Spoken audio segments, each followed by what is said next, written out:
with Marshall Rosenberg, Wow, Minneapolis, quite a number of years ago. that's so cool. Yeah, the giraffe and the jackal. He was just amazing, amazing. Wow. All Yeah. right. So it's about 5 after. I'm excited to get this started. And so I was just going to do a brief little introduction and let you know that I heard, I don't know if it was a TED talk or something. I heard you speak at some point, and it really just struck me. I saw you with your bright yellow, and I'm like, man, I don't know this guy, but I like this guy. And so I've had the book has been on my wait list at the library for a while, and I thought, well, as it Callie kept asking for ideas for Coffee Connection, and I'm like, okay, our school is really focused. The whole staff is going through a WEAC anti-bias training session, and they opened that up to the parents. And I thought, you know what, between everybody focusing on bias and really doing some deep work on their own personal biases, um, and then COVID, which has kind of got us all separated. We can't have the same kind of community going into the schools like we normally would. I'm like, this guy's on my mind. Let's see. What do you think? Should we ask this guy to come speak? And they're like, sure, why not? And so I sent you a message, and here you are. And I finally just buckled down and I bought the book on Audible, and then I went out and bought it in person because I'm like, I got to be able to take notes. I can't take notes on this book. I mean, on an Audible book, it's not working for me. And so I think, I don't know how many of the people that have come have read or listened to the book. And my thing is that there's enough conversation just from the title, a revolutionary guide for a way we think, talk, and act about kindness, that even if they hadn't read the book, that the discussion is still there.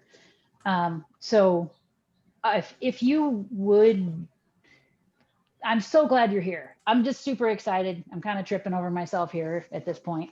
But I'm really excited you're here. And I kind of want to start my own deep kindness revolution here in my little corner of Boulder. And I think it's also pertinent right now with kind of the climate within our community at large in Boulder with the recent, King Super shootings and all of the rest of the other things that are going on politically.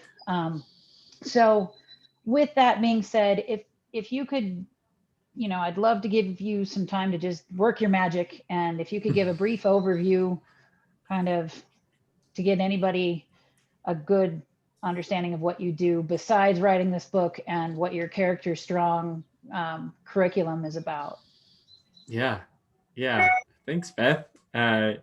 First of all, as a first-time author, it's always fun to hear the things that you don't expect to bring a smile to your face, like the fact that you've been waiting to check it out at the library. Like, I just didn't even think about the book being in libraries and people wanting to check it out. So that's really fun. Thank you. Yeah, by way of background, I'm not sure, Beth, where our paths crossed, but I spent a lot of time speaking. For context, for those of you who are here, my work for 7 years was traveling to schools, primarily middle schools and high schools, but I've talked at all grade levels. And over the course of 7 years, I spoke at about 600 campuses. So I was on a lot of airplanes. I spent a lot of time in Holiday Inns. I'm very familiar with the rental car shuttle system. And spent a lot of time both telling stories with students, and then listening to students respond to it. And the through line through all of those conversations was kindness, compassion, empathy, connection, love, right? Whatever the branding of it or the word was at the time, the through line was kindness. And I suppose the argument of what I discovered through speaking and through a lot of listening, and what was ultimately the argument of the book, is that the word kindness is broken in our culture. And I think it's partially simply due to overuse and well-intentioned misuse. And what I mean by that is having worked with a lot of schools now, even prior to starting Character Strong, which is, we're a curriculum company that teaches social emotional skills. I saw a lot of school cultures, which is a really like weird insight into lots of buildings, right? Some people will work deeply in one school or one community. I had lots of like one day touch points. So I was exposed to a lot of different variations on themes. And I would say probably the most consistent motto or school culture or component or expectation was kindness, right? 90-something% of schools have kindness as a part of their mission statement, or their motto, or their acronym, or. And what I find is interesting about that is how that then plays out. And I think we have this unintentional hope that when we say just be kind, that students are going to know what that looks like in translation. But what we show is posters that say things like throw kindness around like confetti. In fact, the book was originally called Confetti. And my publisher said, you shouldn't call the book the thing that you don't want people to do. I'm like, that's a good point. But my argument is when we say things like throw kindness around like confetti, we are unintentionally oversimplifying something that's quite complicated. We are unintentionally, I like to say, fluffifying the idea of kindness. And as a result, I think students' interpretation of it is that we associate it really regularly with random acts, with confetti. And I would argue that if kindness was as simple or as easy as throwing confetti around, the world would be a much more kind place. Challenge, of course, is then distinguishing what we mean when we're actually talking about kindness. And for me, I think the unintentional messaging of our culture is that kindness is free. And I think it's one of the most damaging things that we could offer all of us, but particularly young people, is the narrative that kindness is free. I would argue, as I do in length in the book, that kindness always costs us something. At the very least, I think it costs us time, of which we have a limited amount of. And in the context of our world right now, it feels like we are busier than ever. I think kindness most often costs us energy or effort. And in the context of our world right now, I go to bed when I can at like 8:30. Like I just don't have enough bandwidth. There's so much going on. There's so much to carry. There's so much to do. There's so many changing routines. I'm exhausted. At its higher levels, I think kindness costs us something more deep. I think kindness costs us things like discomfort, humility,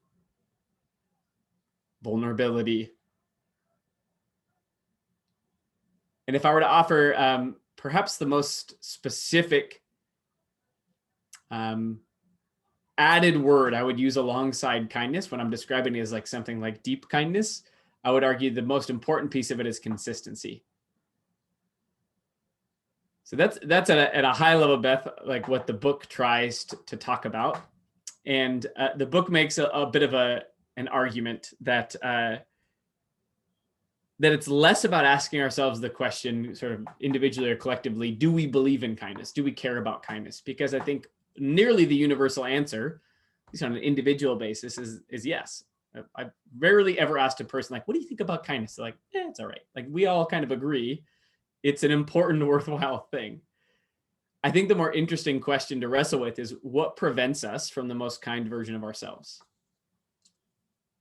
Or the way I frame it in the book is what gets in the way. A statistic I don't talk about in the book, but what I find to be really relevant in the context of schools is straight out of Harvard's Making Caring Common project. A guy named Dr. Richard Weisbord asked families to rank for their young people, for their kids. What do you want most in your children? For them to be happy, high performing, or kind? Rank them 1, 2, 3. 80-something% of parents said they would rather their kids be happy or kind over high performing. The most interesting part of the study is they went ahead and asked the kids of those same parents, hey, what do you think your parents want you to be? High performing, happy, or kind? And the data was the exact opposite. In the summary of the paper, they said at large, young people believe that adults in their life would rather they get good grades than be good people. What Harvard named it, that gap between what we say is important and what we make important, they called it the rhetoric reality gap. And I think we suffer from the rhetoric reality gap in lots of areas of our life. I just happen to spend a lot of time thinking about the kindness one for lots of reasons, but I think it's a really interesting one. This fascinating gap between what we say is worthwhile and what we actually make worthwhile in our culture can sometimes be really different things. It sounds like Horizons has some really beautiful systems in place to bring some of those important things forward. And I'm interested in what some of those are in your brain, but I'm also interested in sharing maybe, hopefully, something that's valuable or helpful, whether it's like in the context of school or whether it's in the context of with your kids or even just in the context of your own life, unpacking some of those things. So I hope that sets the stage a little bit, Beth, for questions that come up out of that. I'll offer one final sort of like categorical piece, which is the book is broken up into a few parts. After I ask the question, what gets in the way? The book is me reflecting back on myself, what those things are for me. And categorically, they're incompetence, insecurity, inconvenience, and inconsistency. So if any of those things drive like questions, as maybe they do for some, I'll just offer that as a way to set the stage. Okay, I'm over here nodding like mad. My head's gonna fall off. So there are a couple things that I've really appreciated was kindness isn't normal. You know, you talked about that in that very first part where you're talking about the hot dog seat and meeting the woman who spent 3 hours in the airport, you know, crying because she had had a traumatic loss of a family member and nobody stopped to help her. And then the other piece that really stuck out to me from the book was, you know, the kid that came up and said that, you know, he's like, I'm not a kind person. You know, I realize I'm a nice person, but I'm not a kind person. And the way that he realized, he had that realization of if it's inconvenient, then it's not, then it could be nice, but I'm not going to go any deeper, you know? And so it really, that piece made a real impact on me it sounds like it did on that kid, and how we can recognize when it's inconvenient for us. And I think that I love the way the book is laid out, by the way, because for those of you who haven't read it, it's broken out into these different categories. And then at the end of each very short chapter, for those of us who have busy lives and tend to only read in bed and fall asleep with the book hitting us in the face, you take a moment and you have, you know, ways to reflect about some of these things, and you have questions that you can ask. And the beauty of it at the very end, you know, there's a 30-day, I'd call it a 30-day challenge, but a 30-day way to reset or kind of instill kindness as a consistent behavior. And you have 30 different things that you can do throughout, you know, one each day. And I appreciate the fact that you start with a kindness toward ourselves. That was the very first thing, you know, towards yourself. You have to have that level of kindness. And then you kind of move through it where, okay, yourself, a family member, an extended family member, a friend, a person in the community, somebody that you aren't getting along with, you know, how can you know, you have a disagreement with, and then even just in general, somebody you don't even know that you're interacting with in a service-based position. And so I felt like there were so many different levels, and there was so much vulnerability on your part, and showing, you know, allowing for that piece of incompetence and, you know, hey, I'm a human being. I want this, but wanting this and the actions are two different things. How can I make those closer together? Yeah. So many good things in there, Beth. Thanks for unpacking some of them and validating that some of them are working the way they're supposed to. Always a good thing. Yeah, there's a couple of pieces there I find to be important. And by the way, feel free if questions come up, unmute or drop in the chat. If you want me to chat about something specific, I'm happy to. But those are a couple of pieces I'll continue to sort of like build, hopefully a shared understanding around. One of them is nice versus kind. I'm such a word person, and Yeah. I was speaking at a school in Texas. We have Ty, the dog, walking by. Ty, thank you very much. Hi, Ty. Welcome to the meeting. They say hi. Okay.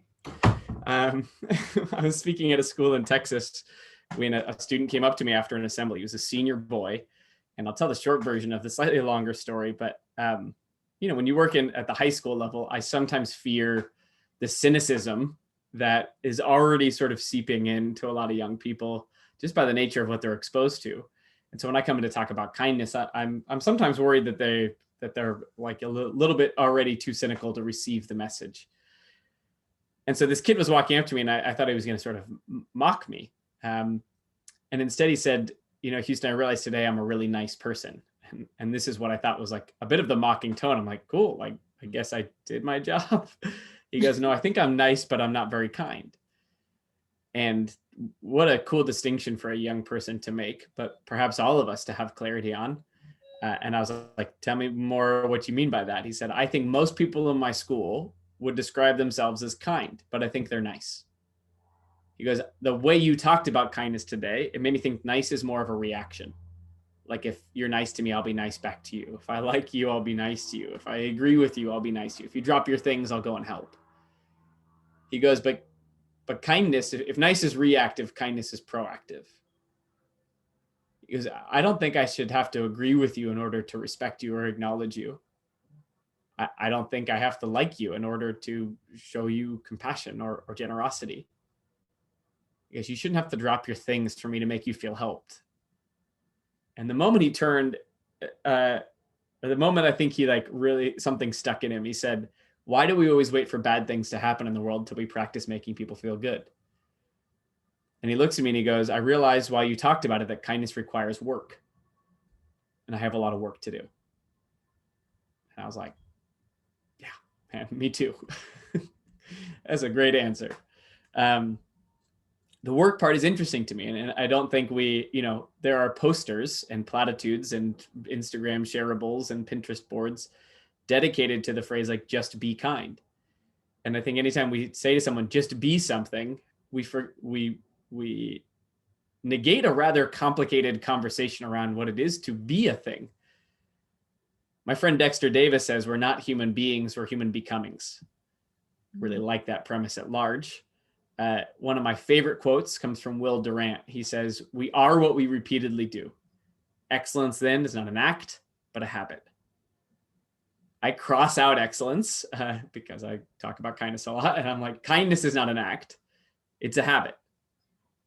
It is something that we become. In the sort of the back half of the book, I start talking about consistency. And I talk about the importance of habits in our life. It's freakish how important they are in our life. The research would tell us that 45% of our day is routine. Isn't that horrific? That's a terrifying statistic to me. How much of our day is habitual? So I'm like, why is that? Why are we so prone to habit? Well, the reality is it's energy conservation. Our brain, every time we have to make a conscious choice, it costs us even a small amount of energy. I always give the example of Steve Jobs, who wore the same outfit every day. Why? Because it reduced one more choice he had to make. He had a lot of other big choices to make. So he's like, I'll wear the black turtleneck. This makes sense for me.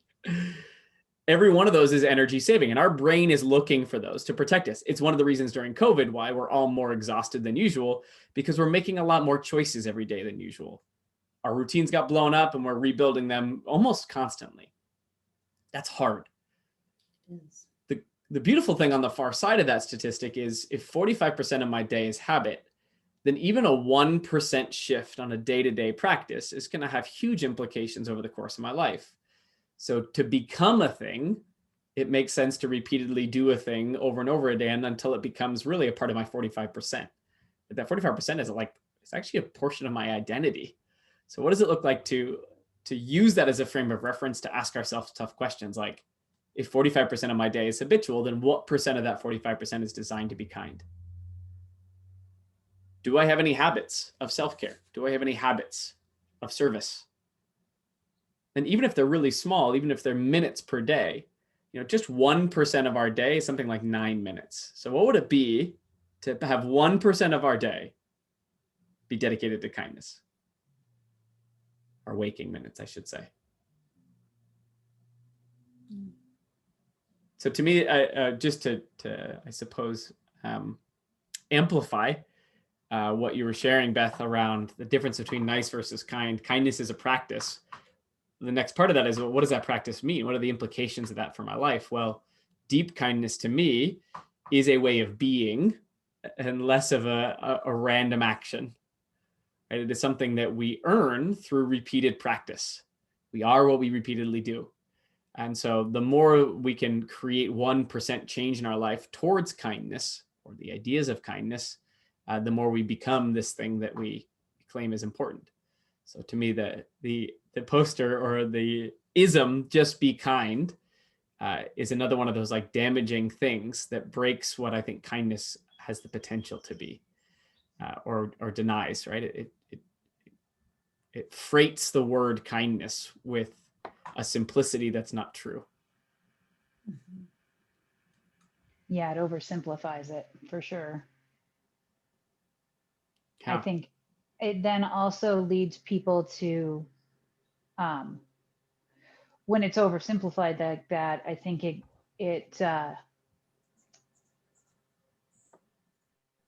takes away the luster of the word, and the richness of the word, because it's just like, be kind. Oh, okay. Versus, when you're talking about deep kindness, it's got a much deeper, right there, just by using the word deep, you're like, oh, you mean there's more to just than the surface kindness? Where is that coming from? Yeah, I think kindness has been well-intentionally co-opted by the random acts of kindness sort of premise and world. And I never want to deny the value of a random act. I think they can be meaningful in moments of hope. But I think to reduce, the rich complexity of the idea of kindness down to simple random acts, I think is actually where we lose the potential for all of us. But, my work is in education. So I think about like the narrative that we provide young people towards what kindness can be. And I think that a lot of times, having been a perpetrator myself in high school of like hosting random acts of kindness weeks, I think there's a lot of students in the school who actually resist that, whether they're conscious of it or not, because it has cheapened something that is precious. To say that the high five in the hallway or the random post-it note that says you're beautiful is kindness. And for so many, like to receive a post-it note might be a day maker, but it's most likely not a world changer, right? Like it doesn't like shift the narrative of my life, which kindness has the capacity to do when we're intentional about it, when we're empathetic about it, when we're disciplined about our practice about it. So yeah, I sometimes balance that because I never want to dismiss the value of a random act, but I also want to make sure that it's held in balance with the power of what deep kindness can be. Yeah, that's something that might be worth talking about, is being able to recognize, I guess, meaningful kindness. So I just was thinking about outside the King Soopers became such a monument. People took flowers over and put them in the fence, and there was candles, and in the historical societies trying to document all that and keep it, I don't know if probably just in photographs in posterity, but if you've been by there lately, it's a mess. It's a lot of plastic and dead flowers, and somebody's going to have to go clean that up. I think you had a story in your book maybe about, was it people sending teddy bears? And then they had Yeah. so many teddy bears. They're like, what are we going to do with these? Yeah. Yeah. It's perhaps the most meaningful thing I stumbled upon in writing the book, Callie. Thank you for that example. And then Katie, I saw that you had a hand up. I want to make sure to get to you in a second. The story that Callie's alluding to is the story of the Sandy Hook shooting, which was, a tragedy that feels not frustratingly not unusual in our country, but also profound in its specific nature. That these were young children, the scale of it, and in the aftermath, people wanted to respond and do something kind. And there's a whole conversation there to allude to the nice versus kind conversation earlier. Why do we always wait for bad things to happen until we start doing something good? It is the reactive nature in the first place that is a part of one of our challenges. The other one is people wanted to give kindness in the face of what happened in Newtown. And so they sent teddy bears. And what Callie was alluding to was, and what I discovered in writing the book, was that so many gifts were sent to Newtown that they had to rent a 20,000 square foot warehouse just to house all of the inbound stuff. And the guy that was planning the candlelit vigil said that there were more stuffed animals present than there were people. And in one of the more profound quotes I've read on the concept of kindness, he said, teddy bears are great, but teddy bears don't pay for counseling, and a teddy bear doesn't pay for a funeral. And the story comes up in the context of the chapter around empathy. And my friend Barbara Gruner, who's a longtime school counselor, she says it beautifully. She says, empathy gives kindness its why. And I would argue that kindness that lacks empathy almost always serves the giver more than it does the receiver. Because I get to feel good that I sent the teddy bear. But did the teddy bear actually meet a legitimate need? Who did it serve? So yeah, I mean, outside of like the questions that Callie's alluding to, like even just like the sustainability issues and the recourse that's required, the people who are going to have to clean up the thing on the far side of it that we don't think about when we go and leave the blank in whatever circumstance. The bigger issue is, do we know how to actually meet needs? Because kindness to me is about being able to identify and meet legitimate needs in a way that serves people in meaningful ways. And so that story, from like when I talk about incompetence as a thing that prevents me from the most kind version of myself, empathy is one that I continue to wrestle with. Empathy is one I want to continue to learn in my life to better take on the perspective of how does this situation require or necessitate need in you in a way that is probably totally different than how it might show up for me. Because what I need in the aftermath of something is totally different than what someone else might need. And so what's required there is, well, asking questions, it's humility, it's vulnerability, it's listening, it's patience.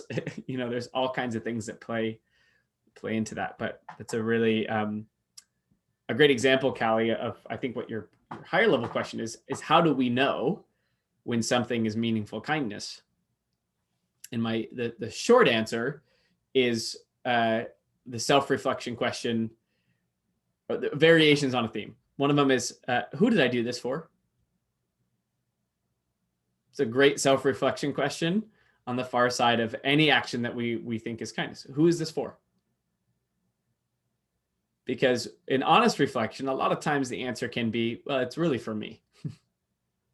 Which doesn't negate the validity of the act of kindness. It's just an important reference. You could ask the question, does this meet a legitimate need? And then we get to explore the question of how do we know that? Well, there's things I can observe. There's questions I can ask.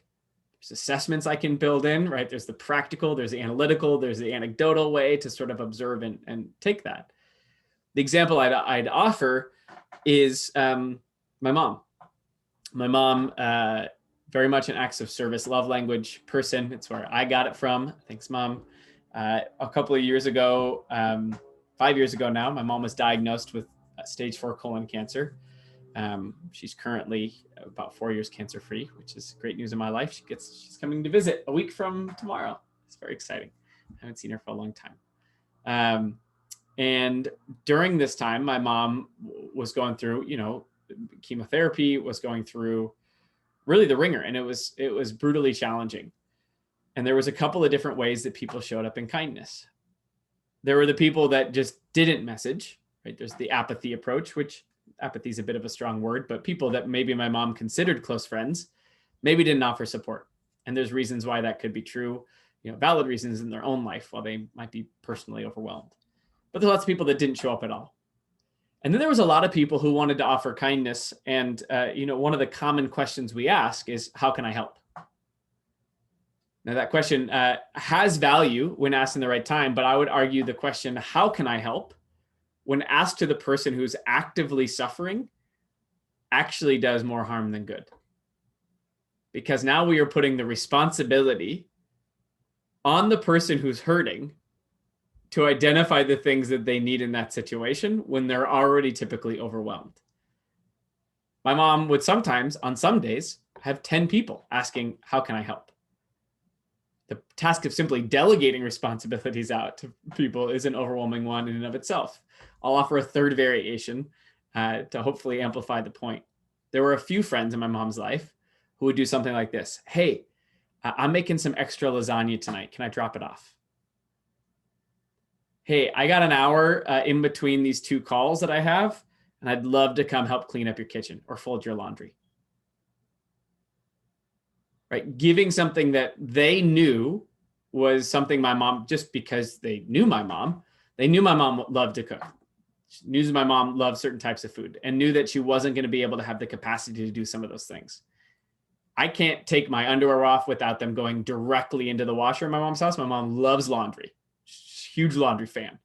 So people who know her would say she's going to get behind on something that's important to her, to feel organized in her life. So they'll drop by and say, I can do this thing for you. And here's the time I can do it, right? Reducing the friction of that choice. My best friend right now is going through a breakup, an ending of an engagement. It's a big challenge. It's hard.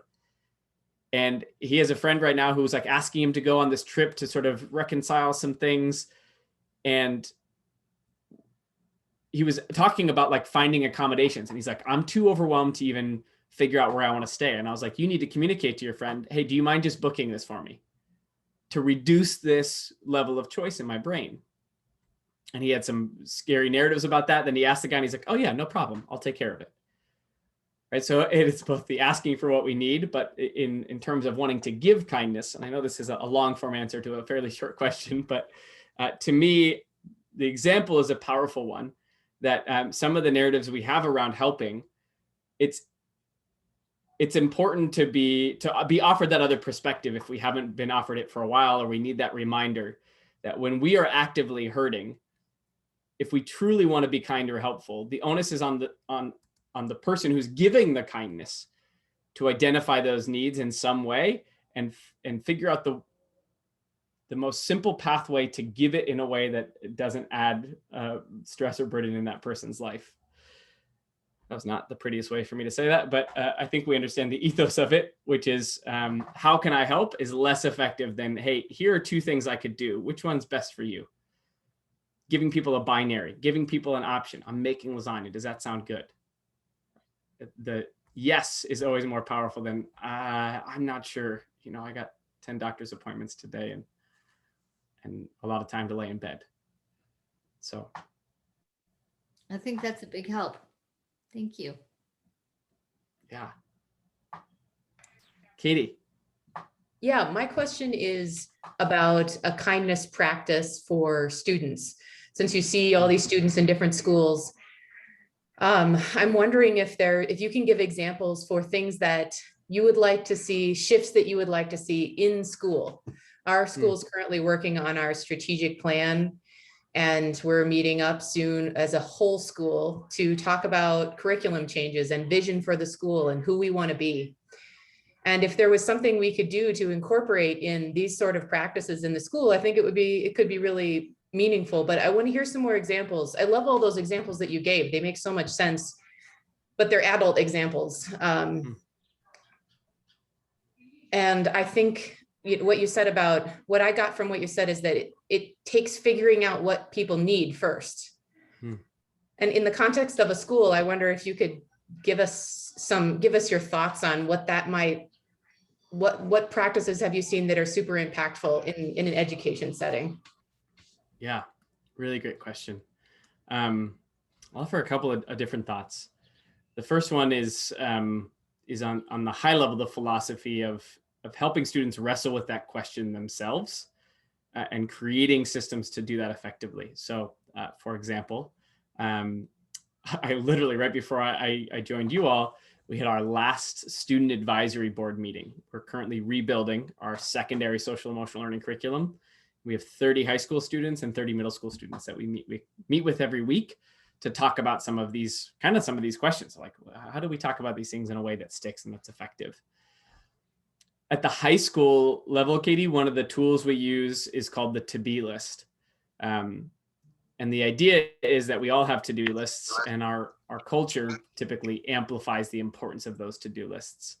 A lot of, particularly the Western culture, would tell us that our productivity is associated with our worth. How much we get done on any given day is how worthy we are of love or success or whatever that metric is.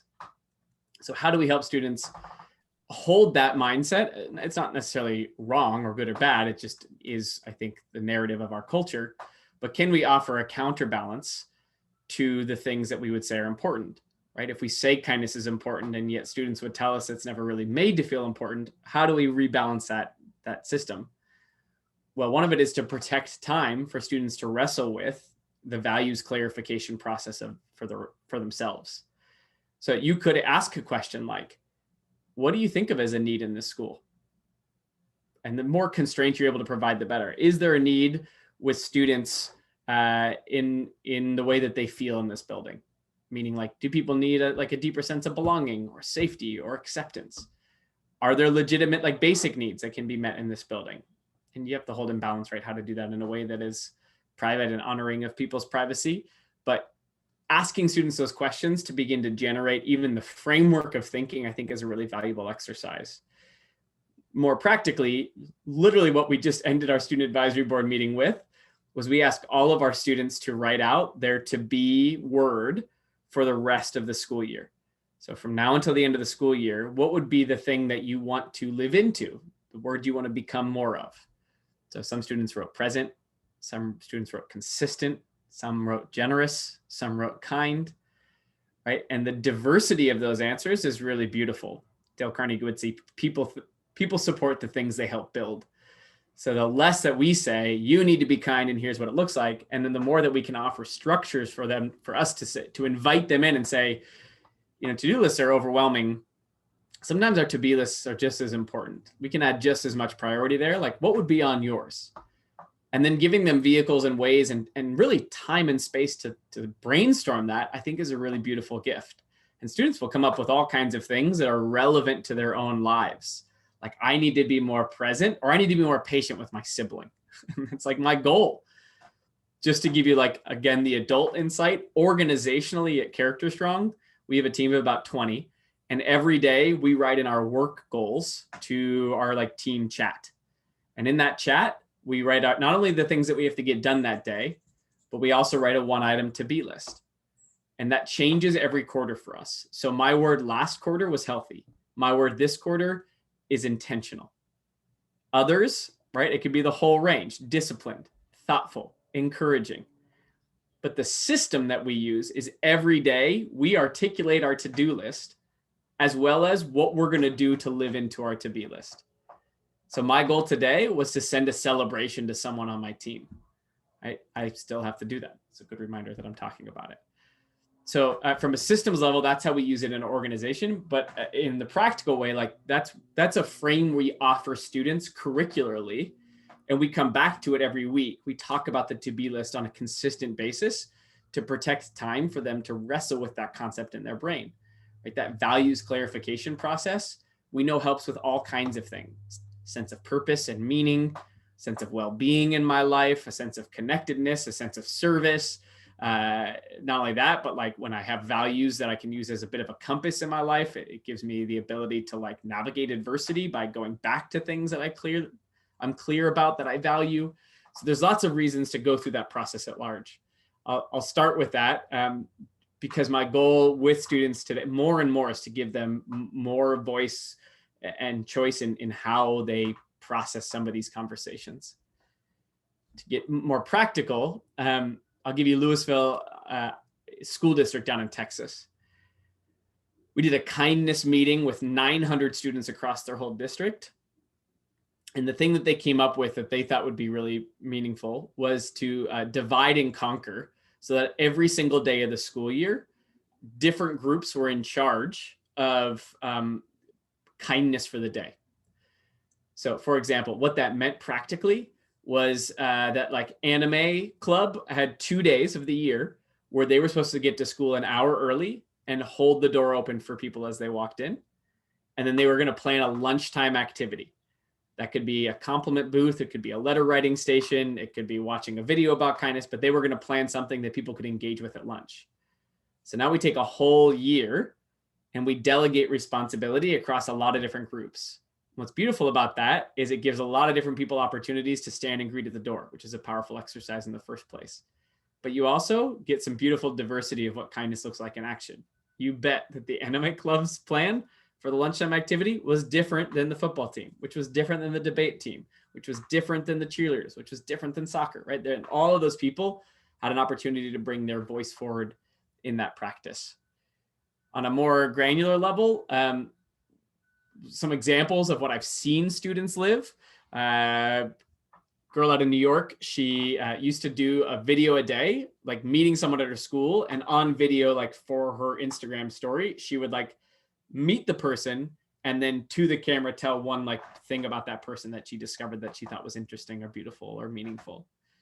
My friend Eric, he made a goal to give like 5 meaningful compliments every day, and he would do it during passing periods. He like gave himself like a really specific time box that was going to happen at. Another example, my friend Mike, I know you have a slightly smaller campus, but Mike's goal was to learn everyone's name in the school. He didn't accomplish it. It was 1,600 kids, but he set this goal his senior year of high school, and he would literally study the yearbook every night. And he would walk down the halls and you couldn't stop the kid from talking. He would just say names as he walked down the halls, right? People feel really validated when people remember who they are. Another friend named Eric would do cleanups of bleachers after games. He would help students drive the work, like meaning at the end of a big game, he would work alongside students to pick up trash and put it out in the dumpsters. Other ongoing practices. I'll give you an example from my life. My mom wrote me a lunch note in my lunch every single day, kindergarten through 12th grade, like a word of the day, a quote of the day, an encouragement of the day. And that's not just an adult practice, right? Students could do that too. I have an ongoing practice with a high school junior right now, where we send a 1 to 5 check-in daily. So every single day, all it is a number between 1 and 5, and that's just a rating on how we're doing that day. So if it's ever below a 2, or if it's at specifically a 5, sometimes we'll give more context, because it's like, oh, something's really hard right now, or there's really cool, something we're celebrating.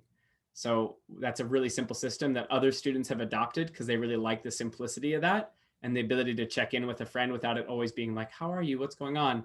You just have a system that makes sure you're able to like stay in good touch with someone who you know might be having a hard time. Those are some thoughts.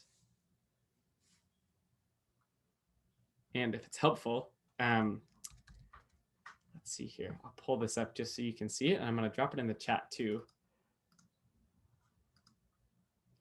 Give me just 1 second here. Open link in tab. Okay.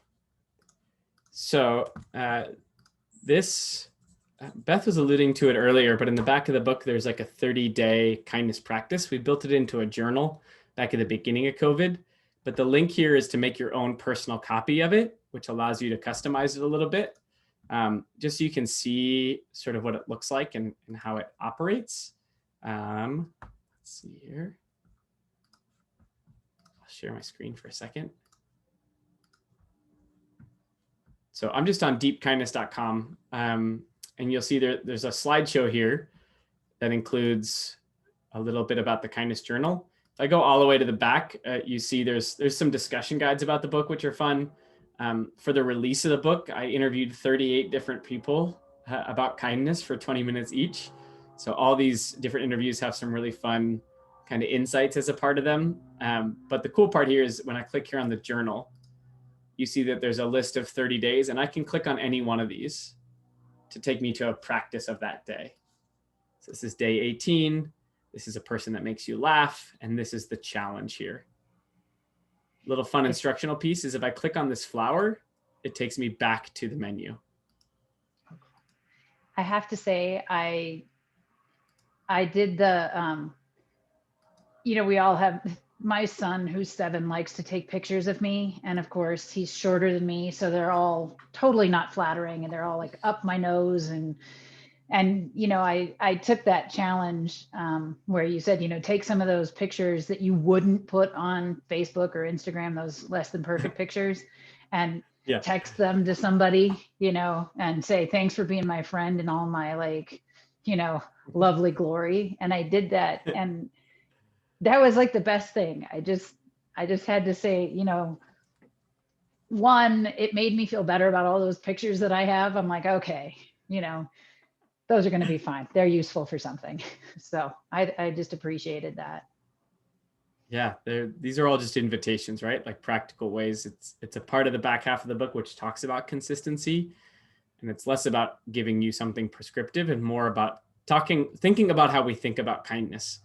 And I think giving ourselves permission, first of all, to disassociate time with impact. To go back to some of the earlier commentary that I think our culture has programmed us that impact means getting a lot of things done. In reality, a 30-second email you start your day with that's positive or encouraging towards a teacher or something like that could be more encouraging or more impactful than just about anything else you do that day. So detach time and impact.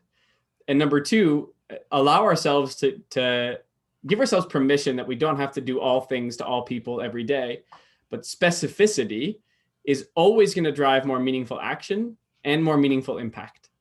Meaning the really specific thing you decide to send to that person with the video or the silly face angles is going to be more meaningful than the generic platitudes that we can tweet about, or the Post-it note that students will sometimes pass around that says you're amazing, or the sidewalk chalk art.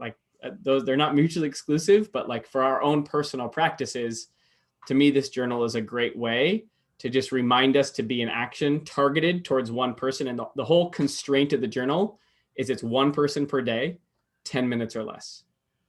It's 1% of my waking hours. What does it look like to mobilize kindness today to this one person?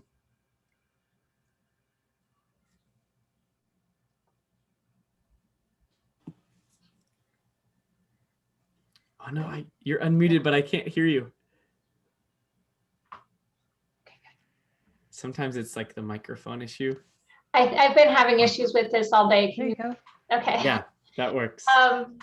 I really appreciate everything you've been saying, and I'm struck by the distinction between being nice and being kind. And I'm curious, I was saying I haven't read the book yet. This day kind of snuck up on me, but I'm very interested. I'm curious if you talk at all or have other thoughts about kind of when kindness may not be as pleasant. There may be times when the kindest thing to do can be extremely inconvenient and difficult and not immediately feel kind to the person. And I'm just curious, I don't know if you touch on that, and if not, that's fine too, but I was curious about your thoughts on that. Yeah, really well said. A couple things come up when you say that. The first one is my favorite Brene Brownism, which is the most kind people are the most boundaried. It's a bit of a counterintuitive statement, but it's a beautiful one I heard her speak about in Texas one year. And she talks about it in her books, but she's interviewed thousands of people and codified all the data. And she found that objectively, more compassionate people say no a lot more. And the sort of counterintuitive narrative around that is the things that they say yes to, they do with honest generosity. versus I'm saying yes to this thing out of obligation. Because when we do things out of obligation, we don't do them as generously or authentically or as lovingly. So sometimes what seems like an unkind thing to say, no, I can't do this right now, is actually a really kind thing to do for both you and the other person. If you're in a working environment and manage other people, like sometimes firing people is the most kind thing that you can do, because it's not serving you, it's not serving company culture, it's not serving them and their growth. Of course, identifying the systems for how that works is really important. But for me, who's someone who struggles with conflict, like I need that reminder when I'm showing up in tough conversations. That's a working relationship. It's also our personal relationships. Right? I have a whole chapter, probably the hardest chapter, is on forgiveness, which is to me like the most understated partner in kindness. And I think one of the typical confusions of forgiveness is that it's letting people, it's valid, it's saying that what the person did to you is okay by forgiving them. And one of the arguments of the chapter is that you can forgive someone and never talk to them again. In fact, sometimes that is the most healthy, kind thing to do, is to say, you're not allowed in my life anymore. Like, we can't speak, and I forgive you. You're not allowed to have this behavior anywhere close to me again, and I forgive you. I love you. That's an incredibly kind thing to do, and a terribly uncomfortable, inconvenient, challenging, messy thing to do. But holding boundaries alongside forgiveness, those two things aren't mutually exclusive, right? Like, you can do both.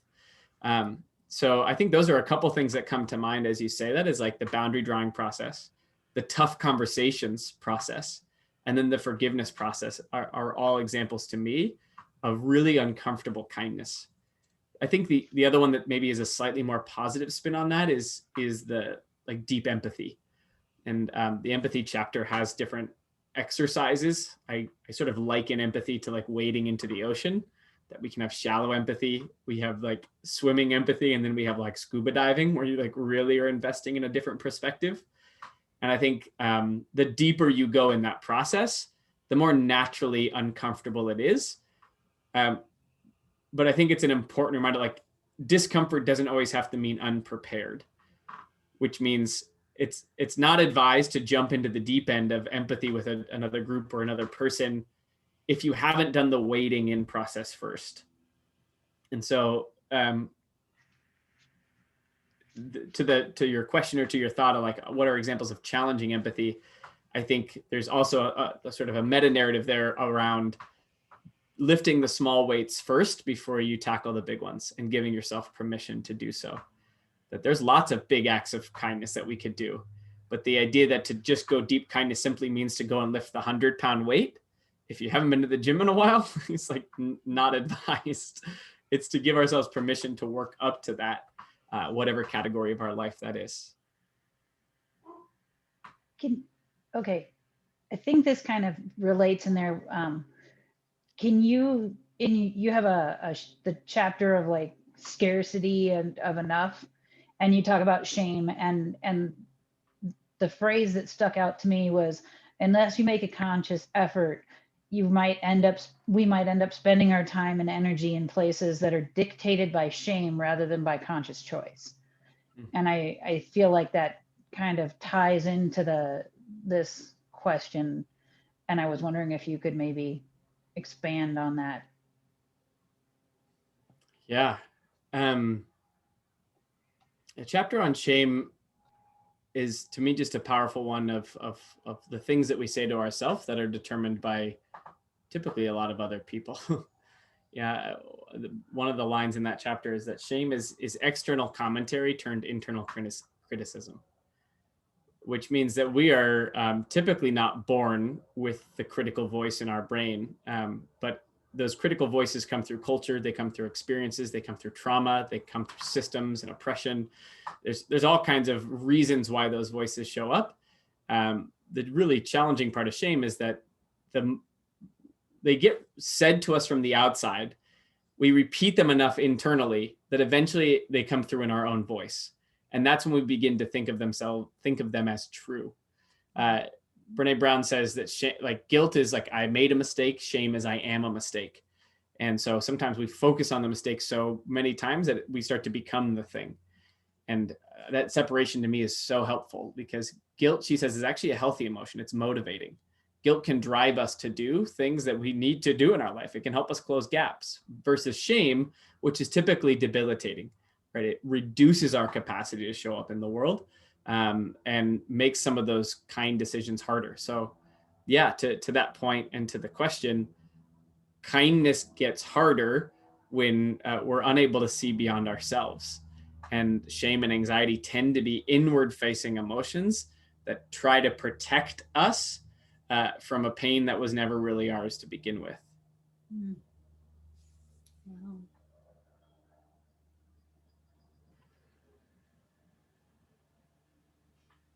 Okay, so sorry, I've like been dying to talk to somebody about this book. So this is forgive me for like dominating this. I apologize.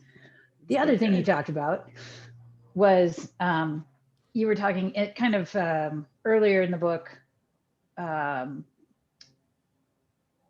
were talking about kids and the fact that as we, you know, when we're kids, we have a whole different mindset. And as we grow up, we start forgetting about being open and being kind. And I'm wondering if you can kind of speak to that. And, you know, the other note that I have in here is, you know, ideas for how do we help foster, especially young kids, just that deeper kindness. I think that, you know, that was kind of what Katie was talking about. Yeah. Yeah. One of my favorite premises that I learned through a friend of mine named Justin.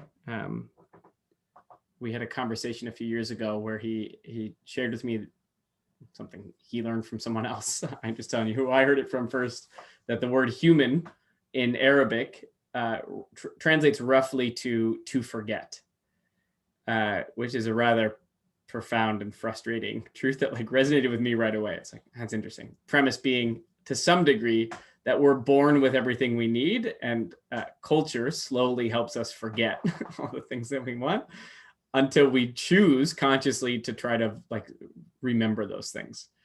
So I like the premise that a lot of this work is less a process of learning and more a process of remembering. And students tend to have access to these things like more readily than a lot of us, which makes it like hard to teach these things, and why I think there's a lot of value in bringing student voice forward, because they tend to know this stuff better or more closely to the source than we do. And so giving them opportunities to discuss and unpack and clarify and think and challenge, to me, is just an important sort of frame to offer. If there is one thing to teach in schools that effectively drives people towards deep kindness, I would say it's empathy. And I think empathy is another one of those words that comes freighted with a lot of sort of mistaken identity. People will say that empathy is like a skill unto itself, when in reality, empathy is actually an umbrella term for a lot of different skills. Jamil Zaki wrote a book called The War for Kindness. He's out of Stanford, and he says that empathy is really sharing, thinking, and caring. And each of those are three really distinct skill sets, all of which are teachable. Sharing is affective empathy, emotional empathy. We can teach that in schools by helping develop students' emotional vocabulary, helping them identify what they're feeling, talk about those feelings, and unpack how something like disappointment feels different than anger, which feels different than frustration.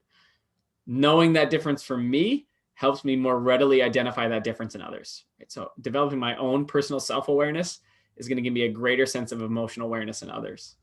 That's sharing. Thinking is cognitive empathy.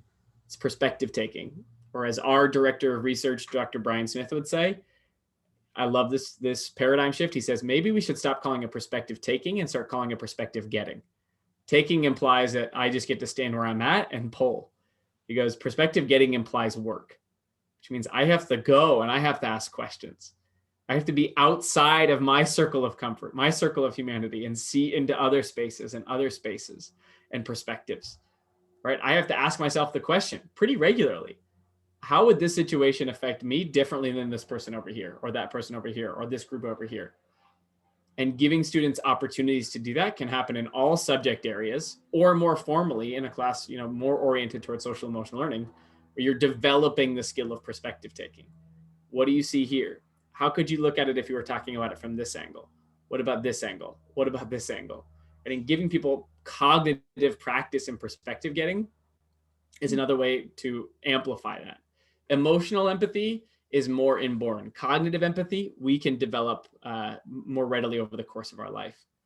The third one is caring, which a lot of schools who talk about social emotional learning just focus on the first two. And I think it's a mistake, because you can teach sharing and thinking and never see school culture change.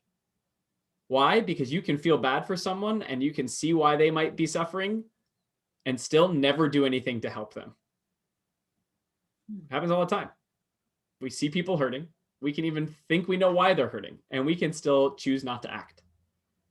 Caring is where empathy translates into kindness. It's action, right? It's empathetic concern. It's the psychological term, or it's compassion, compassionate action. I'm going to choose not only to feel your suffering, to understand your suffering, but I'm going to choose to do something to alleviate your suffering. And we can practice that in all kinds of forms. The kindness journal I shared in the chat would be a great example of one way to mobilize kindness consistently in people's actions. I think the other way is to talk about, like, let's think about how we think about kindness. How do we target our impact in a way that's specific and meaningful? And how do we make sure it's not just what we think we need, but meeting someone else's legitimate needs?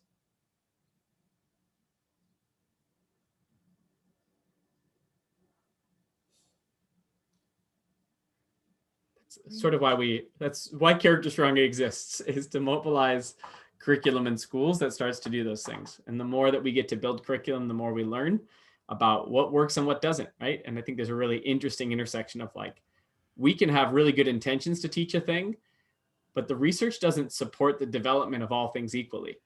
And with how much time we're able to dedicate to some of these in the average school setting, there's some things we can teach with more high leverage than others. And that's a fun puzzle to solve that I am inside of right now. Put a little thank you into the chat, just to really appreciate what the community group has done for our kids in the past year. And, you know, when we closed down last March, I just now cleaned out a file that I had for our Dare to Care group. And it was kind of surreal to open up, like, the work we were doing last March, right?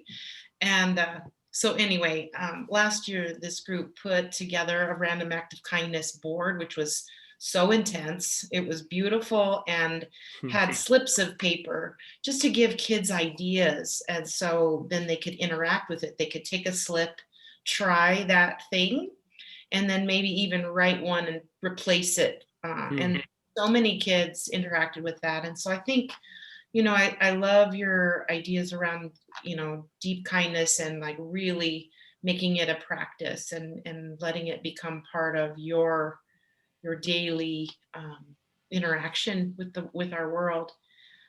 And then I see too, just having opportunities where kids can become aware, because they, you know, we've got K through 8, and sometimes the kinders are more aware than some of the 8th grade, you know, and just with that innocence and less cynicism as we get older, we all, you know, the world takes things from us. But I really, you know, wonder if we can talk a little bit about, you mentioned sometimes we give and then the giving isn't what is needed, and that's really hard, right? And we never want to do that. But I wonder about, like, the brain research around giving of yourself, and what that does to us as far as, you know, drowning our brain in all the feel-good stuff. And we do act when things are hard. You know, we go into action, whether it's the teddy bear thing, which didn't turn out to be awesome, but it did something for the giver, right? And like you mentioned, Houston, like, it's, you know, who's it serving, right? And then sometimes I wonder about balancing, you know, getting what I need as a giver, because it gives me something, and oxytocin or whatever, these good chemicals in my brain. but then, you never want to cause harm or impact for giving the thing that wasn't necessary. But I just wanted to, appreciate the group. Really appreciate bringing you to talk about this information. And, I am going to send Lucas and Karen, our head of schools, a note and say, is this part of strategic planning that's coming up in May? Because I'd really love to hear from our parents, like what we've kind of done in the past few years, at least that I've been there. What do we need more of? How are the kids impacted by these activities or lessons? And, just how can we improve?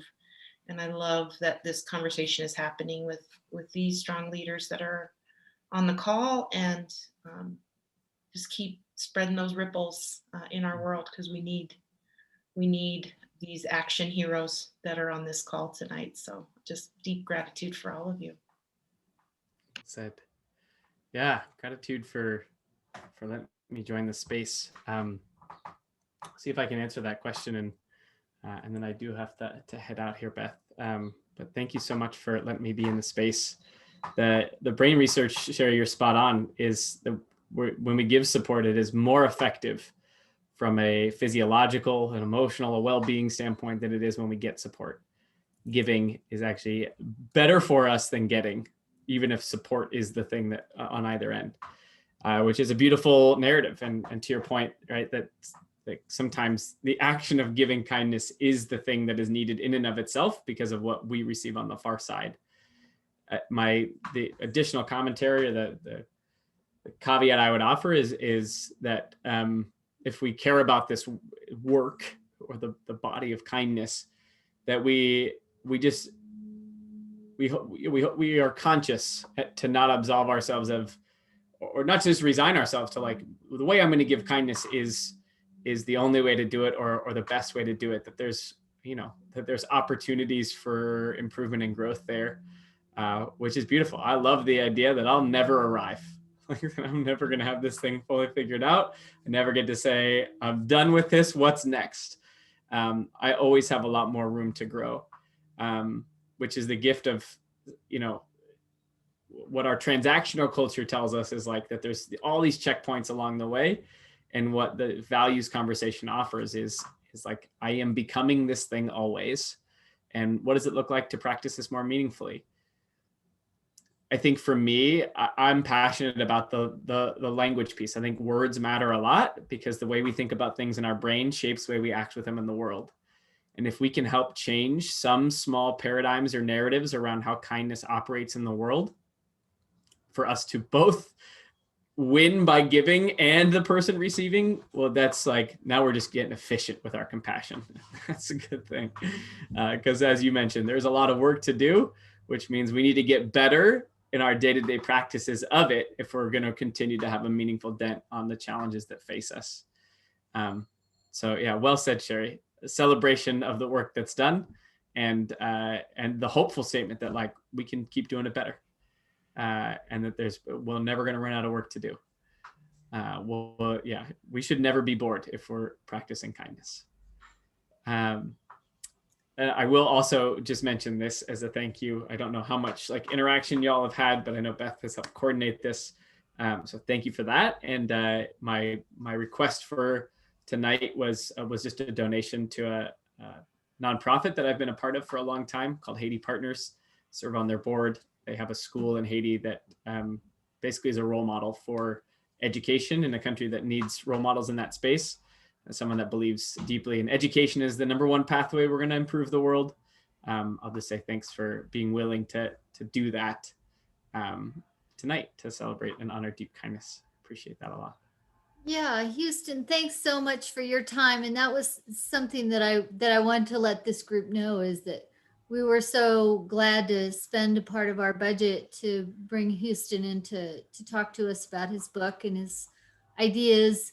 And he didn't want to be paid directly. He just wanted to have a donation go to Haiti Partners. So we'll be making that donation for you.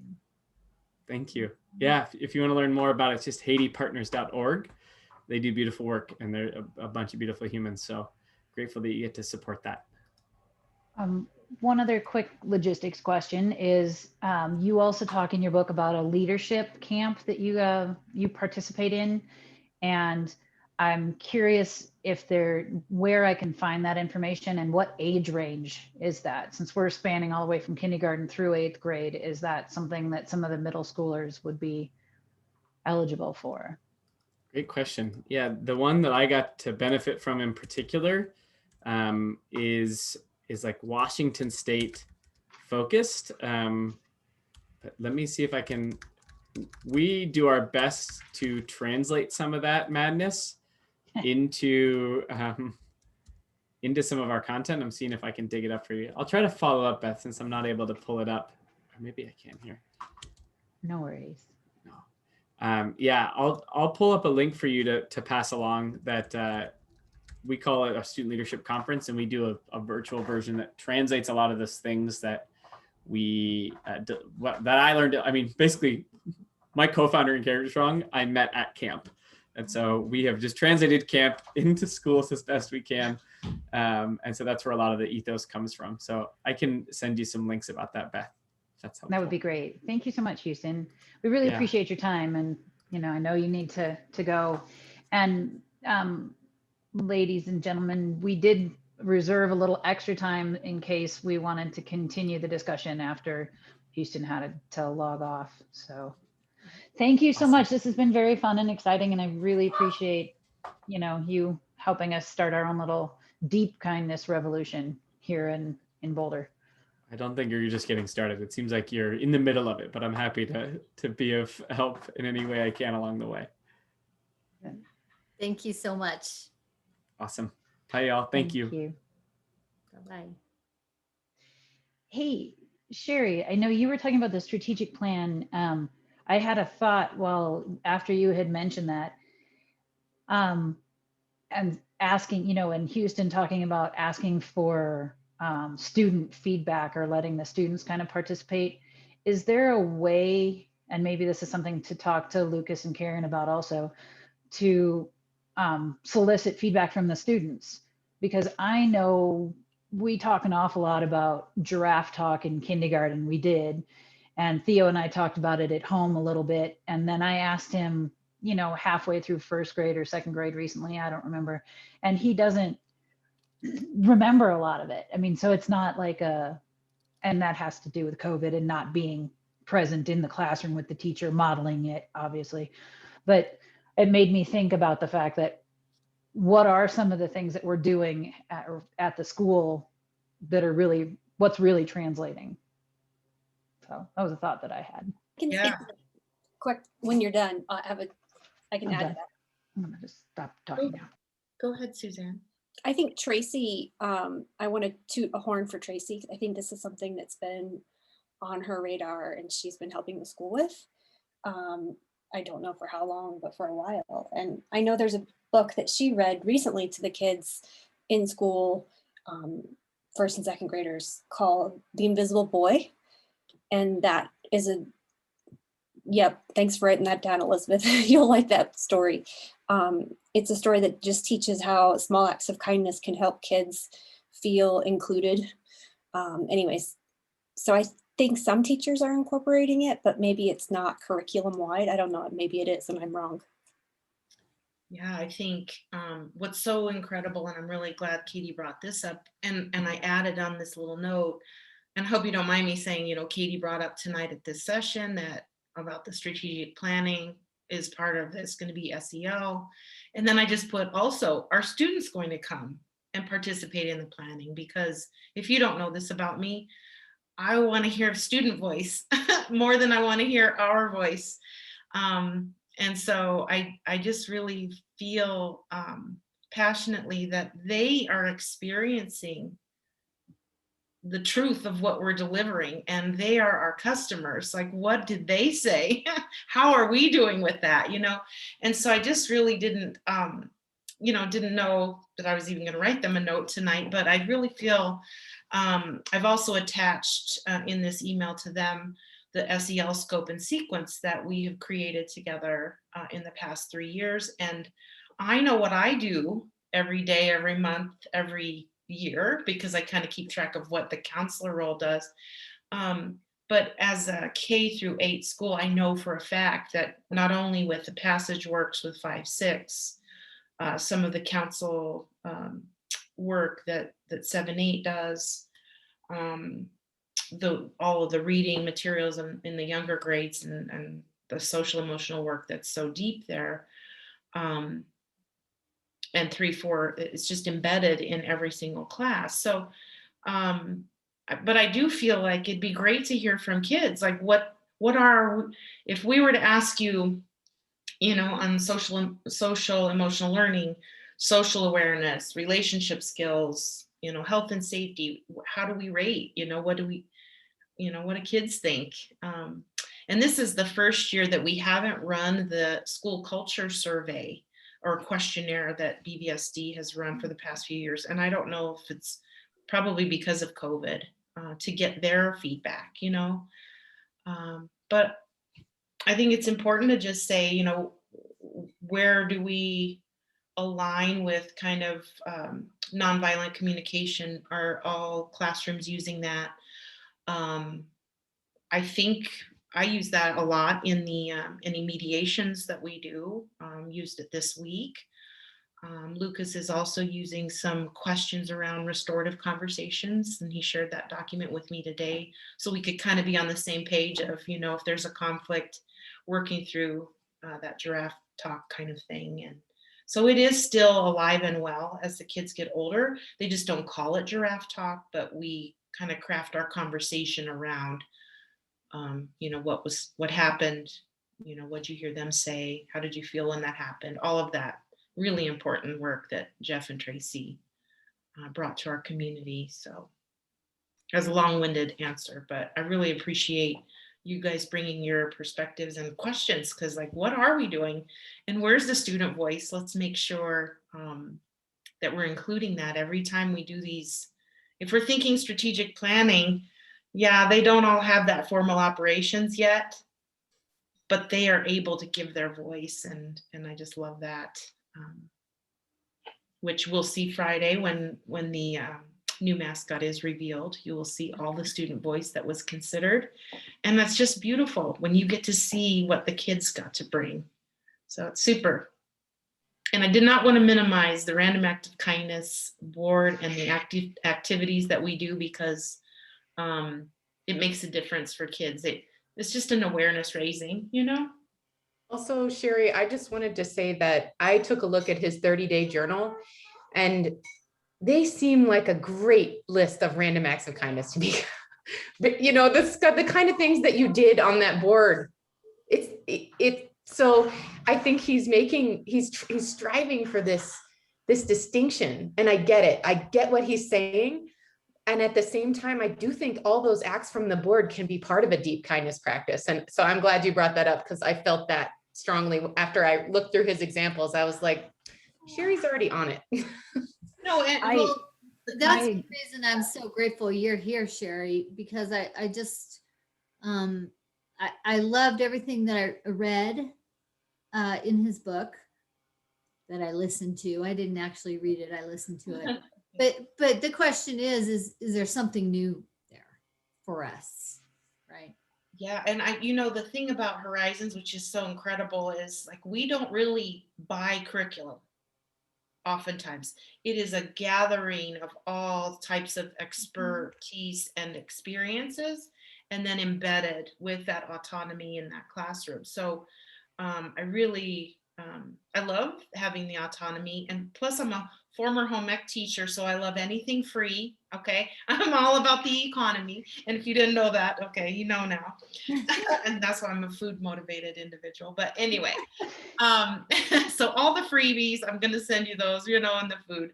But what I'm wondering, and because our school really focuses on the CASEL competencies and really, you know, that self-awareness pieces and all of those things. But with my comment about not buying curriculum, BVSD purchased for all elementary schools this year, and sometimes charter schools aren't included in that, but we so graciously received this curriculum called Sources of Strength.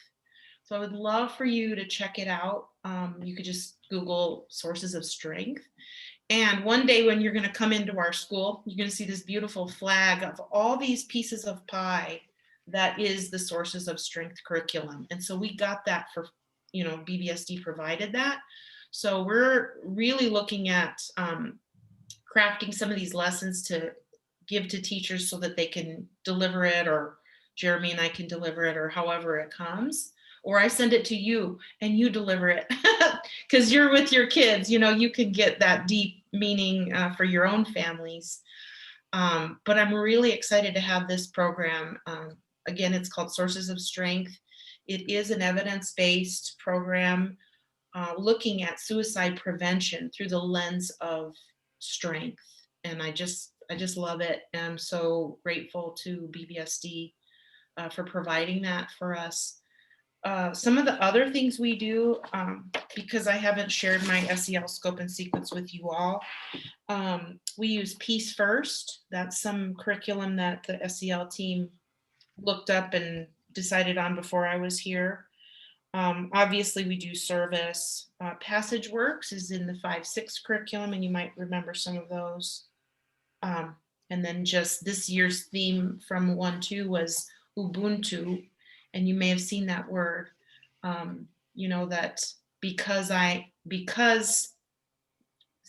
I am, because we are. And there's these conversations, it's from a Zulu tribe, and learned that from Tracy this year. And, I see you, and because you see me, I exist for you. And so it's just this beautiful awareness at Horizons. And hi, buddy. Hi, Max. And so I love that about our teaching team and the awareness. But I still want to hear more from our students, like what they think and what they feel and what they wish for. And I'm long-winded about it because I'm really passionate about it. So thanks for this night, and thank you for bringing the conversation. Yeah, I sure appreciate everybody that joined tonight. We weren't sure how much turnout we would have, so we're really happy to see a lot of faces here tonight. Thank you. And I think, Sherry, I'm glad you were here tonight too. I know you have done quite a bit of work, and I really appreciate the way that you incorporate kindness. And I think he had a good point of, he's not trying to minimize the random acts. It's just, he's talking about random acts consistently have the much more of an impact. And he doesn't want to negate any act of kindness. It just is the consistency piece to it. And that's what he talked about at the end of his book, where, he talked about it. It became a little bit commercial. Target's got all their Be Kind t-shirts, and I'm gonna still wear my Be Kind t-shirt.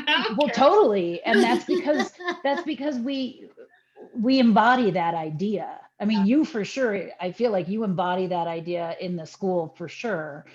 And that, you are consistent, even if the act is random, you are consistent in choosing to act kindly, Every kid can do that. Every adult. Exactly. Exactly. I do agree with him in this fact of, when you are consistent with it, it becomes you. Yeah. I think that's wonderful. And I think I'm addicted to oxytocin. And I told Jeremy, I says, I know what it is. I just am addicted to that chemical. So I just keep doing the things because I feel so good when I do it. So yeah, it does. It's good for the giver. So I think we can just keep practicing, deep love for each other, and makes the world better. Yep. Thank you guys all for being here everyone. too. I really appreciate it. And thanks, Callie, for setting up the Zoom call and getting the payment all sorted and situated. Yeah. I really appreciate it. Thank you all. Good night. All right. Good night, everybody. Thank you.